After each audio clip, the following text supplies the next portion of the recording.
Hey guys, it's Oliver Manalese, the Breakthrough Coach. Hope you're doing well. So today is my birthday. I am 30 years old, the big 3-0, the dirty 30, the new 20, whatever you want to call it.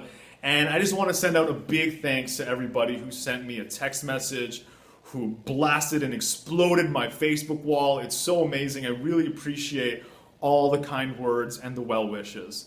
So I wanted to squeeze in a little bit of time today just to share with you some of the things I've been reflecting on, the most important lessons that I have learned in my 30 years of life. So the first one I would say is gratitude. Gratitude. I think when it comes to feeling grateful and appreciating things, for me it's really, really challenging because I'm constantly striving for more. I constantly feel like I'm never enough. I'm never doing enough. Every time I make a video, honestly, I'm never happy with the results, and yet I still publish it. Every time I make a blog post, I'm never happy with it. Every session that I have with a client, I always feel like it could be better. So there's this part of me that is just this perfectionist and always wanting more, but my appetite is voracious and it's insatiable, which is, it kind of shoots me right in the butt, shoots me right in my own foot. And during the hardest time in my life, when I was absolutely dead broke, when I had no idea what I was going to do with my life, my entire future was shattered. Everything I thought I was going to be was just falling apart, disintegrated, and I was left with a blank slate. The biggest, most powerful practice was gratitude, was actually feeling and experiencing and meditating on the things that I was already happy with and content with that was in my life. Now, one of my most favorite gratitude quotes is from Socrates, and he says, "He who is not contented with what he has would not be contented with what he would like to have."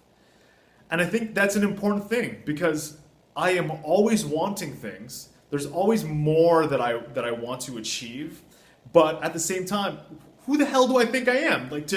Do I think that I deserve those things if I'm not even appreciative of the things that are already here in my life right now? Because there is so much abundance already. It could be the tiniest things to the biggest things, but I have exactly what I need right now. And it goes back to that U2 song, "It's a Beautiful Day." What you don't have, you don't need it now. What you don't know, you don't need it somehow. There's that amazing line there, and I'll never forget it. So the first one I would say is gratitude. The second one is find your edge. Find your edge. And the reason I say that and the way I come at it is I was constantly deriving my power and my sense of self from external things. From people, from self-medicating, substances, alcohol, food, distractions, and all of these things, they came natural to me because I was constantly this performer. I sang, I acted in high school. I love performing, I love entertaining, I love being the center of attention, and I like talking a lot, if you can't already tell.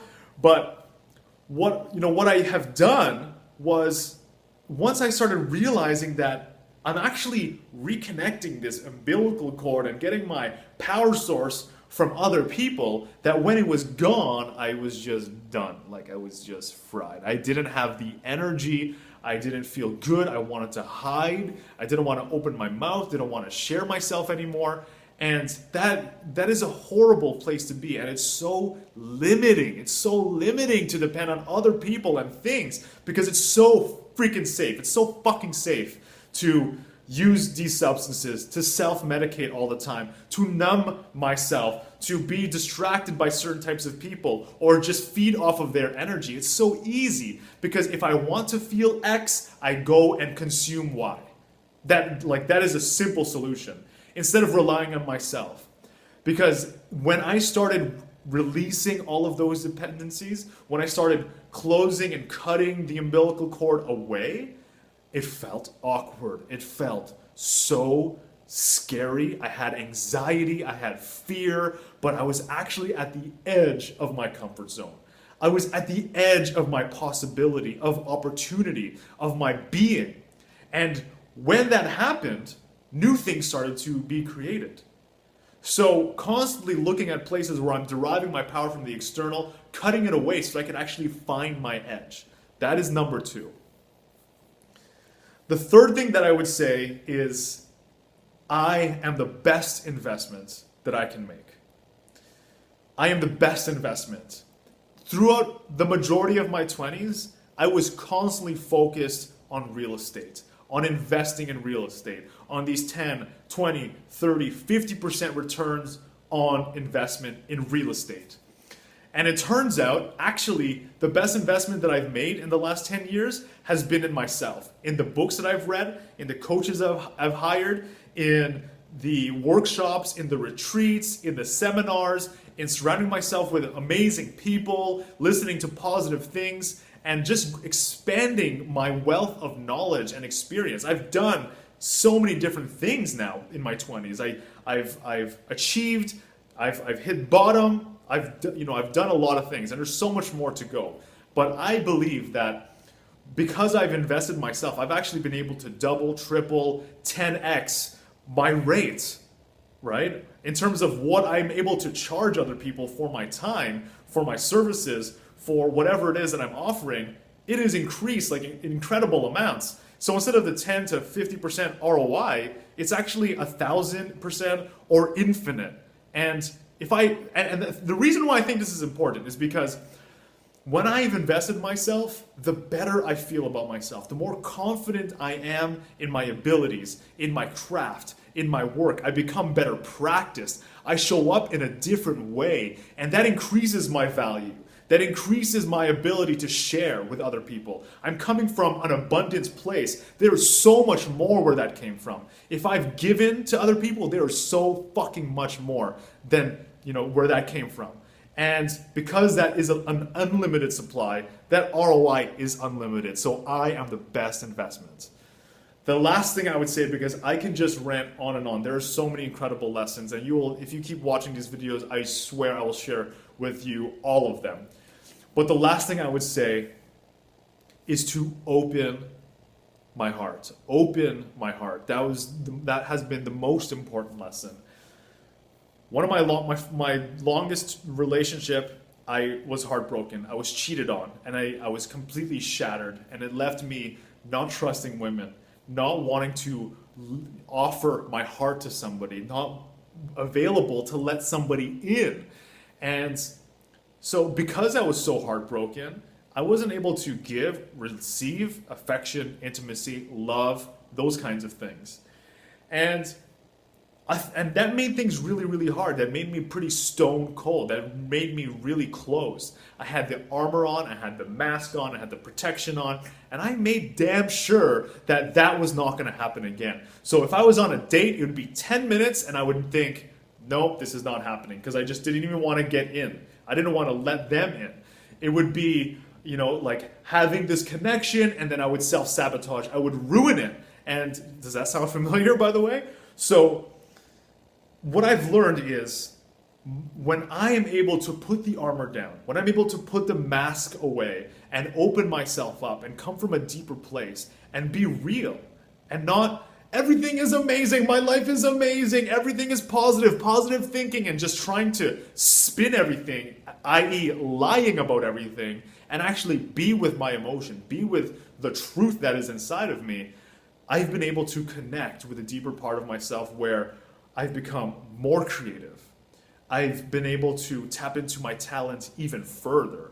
I've been able to connect with others at a whole other level.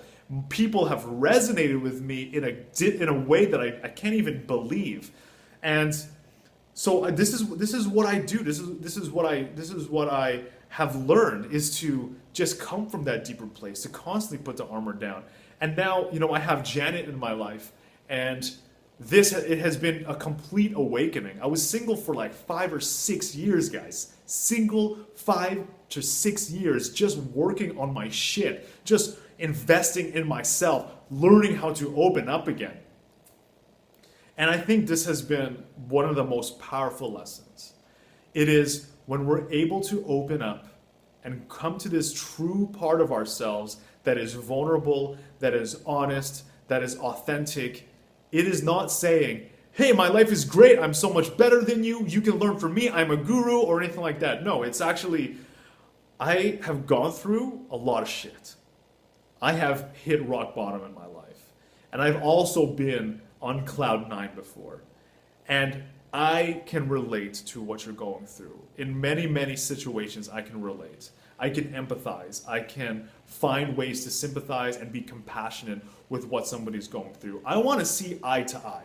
I don't want to look up to anybody. I don't want to look down to anybody. I don't want to completely obliterate all pedestals. And I think the way we do that is through vulnerability.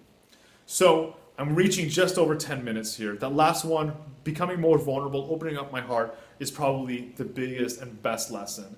And again, I want to thank you so much for the birthday wishes. You guys are fucking amazing. I love you guys. And thank you so much for the support for my videos and the work that I do and all your kind words. Like, that is my motivation. That is fuel for me, and that really helps me realize that I need to continue what I'm doing. And that feedback loop is so important, and it makes me want to improve as well. So thank you so much, guys. I hope you have an amazing day. I hope you have an amazing rest of your summer, and we'll talk to you soon. Have a great one. Take care.